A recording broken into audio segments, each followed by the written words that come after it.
white light active.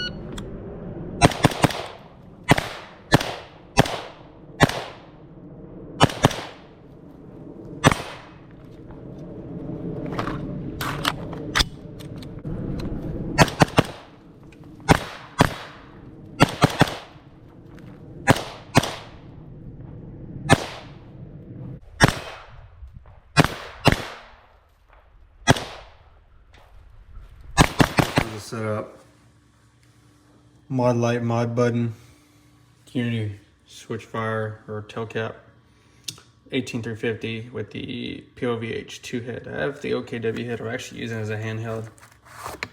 I need to actually buy the body. They just have stock everywhere with the OKW head. Use that one for work. Shit. But yeah, first time actually really shooting with that low light like that, and worked pretty good. Granted, I had shades on in the video, so it was even darker than that. Just for the simple fact we were shooting steel, and I didn't want to get any spalling back on my face or my eyes. Solid setup.